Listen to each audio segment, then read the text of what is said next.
Item ಯಾವುದೇ ಇರಲಿ try ಮಾಡಿ ಆಚಿ ಚಿಕನ್ ಮಸಾಲಾ. ಆಚಿ ಚಿಕನ್ ಮಸಾಲಾ.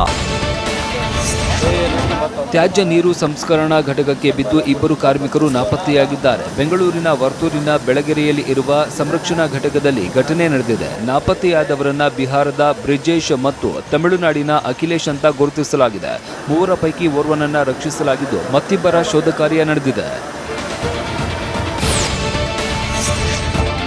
50,000 ರೂಪಾಯಿ ಲಂಚ ಸ್ವೀಕರಿಸ್ತಾ ಇದ್ದ ವೇಳೆ ಪಿಎಸ್ಐ ಮತ್ತು ಹೆಡ್ ಕಾನ್ಸ್ಟೇಬಲ್ ಲೋಕಾಯುಕ್ತ ಬಲೆಗೆ ಬಿದ್ದಿದ್ದಾರೆ. ಕಲಬುರಗಿ ಜಿಲ್ಲೆಯ ಯಡ್ರಾಮಿ ಠಾಣೆಯ ಪಿಎಸ್ಐ ವಿಶ್ವನಾಥ ಮುದರೆಡ್ಡಿ ಮತ್ತು ಹೆಡ್ ಕಾನ್ಸ್ಟೇಬಲ್ ಸಿದ್ದಣ್ಣ ಬಿರಾದಾರ್ ಬಂಧಿತರು.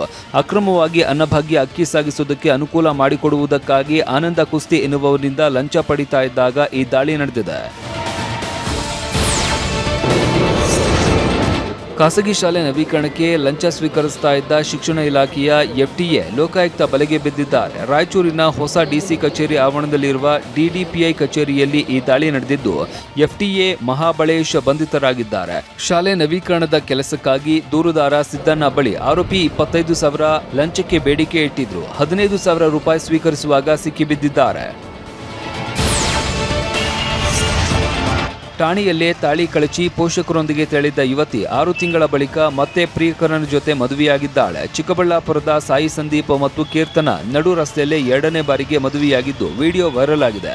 ಶ್ರೀಮಂತ ಮನೆತನದ ಕೀರ್ತನ ಮತ್ತು ಪೇಂಟರ್ ಆಗಿರುವ ಸಂದೀಪ ಜೊತೆ ಮದುವೆಯಾಗಿದ್ದು ಜೀವ ಬೆದರಿಕೆ ಇರೋದ್ರಿಂದ ರಕ್ಷಣೆ ನೀಡುವಂತೆ ಮನವಿ ಮಾಡಿದ್ದಾರೆ.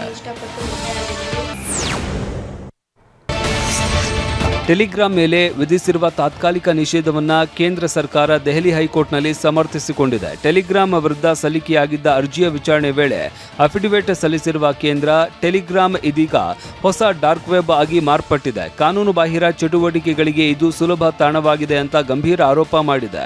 ಇದರಿಂದ ಅಪರಾಧಿಗಳನ್ನು ಪತ್ತೆ ಹಚ್ಚೋದು ಅಧಿಕಾರಿಗಳಿಗೆ ಸವಾಲಾಗಿ ಪರಿಣಮಿಸಿದೆ ಅಂತ ಸರ್ಕಾರ ಸ್ಪಷ್ಟಪಡಿಸಿದೆ. ಟೆಲಿಗ್ರಾಮ್ ಆಪ್ ನಿಷೇಧಿಸಿರುವುದರಿಂದ ಪ್ರಶ್ನೆ ಪತ್ರಿಕೆ ಸೋರಿಕೆ ನಿಲ್ಲಲ್ಲ ಅಂತ ದೆಹಲಿ ಮಾಜಿ ಸಿಎಂ ಅರವಿಂದ್ ಕೇಜ್ರಿವಾಲ್ ಹೇಳಿದ್ದಾರೆ. ಟೆಲಿಗ್ರಾಮ್ ನಿಷೇಧಿಸಿರುವುದು ಸಮಸ್ಯೆಗೆ ಶಾಶ್ವತ ಪರಿಹಾರವಲ್ಲ, ಸರ್ಕಾರಕ್ಕೆ ಈ ಪಿಡುಗನ್ನ ತಡೆಯುವ ಗಂಭೀರತೆ ಇಲ್ಲ ಅಂತ ಅವರು ವಾಗ್ದಾಳಿ ನಡೆಸಿದ್ದಾರೆ. ಪ್ರಶ್ನೆ ಪತ್ರಿಕೆ ಸೋರಿಕೆ ಹಿಂದೆ ಕೋಟ್ಯಾಂತರ ರೂಪಾಯಿಗಳ ಜಾಲವಿದ್ದು ಈ ಹಣ ಪ್ರಭಾವಿ ವ್ಯಕ್ತಿಗಳ ಕೈ ಸೇರ್ತಾ ಇದೆ ಅಂತ ಆರೋಪಿಸಿದ್ದಾರೆ. ಈ ಸಮಸ್ಯೆಗಳನ್ನು ನಿರ್ಮೂಲನೆ ಮಾಡಲು ಕೇವಲ ನಿಷೇಧ ಸಾಲದು, ಸಂಪೂರ್ಣ ವ್ಯವಸ್ಥೆಯನ್ನೇ ಬದಲಾಯಿಸಬೇಕು ಅಂತ ಹೇಳಿದ್ದಾರೆ.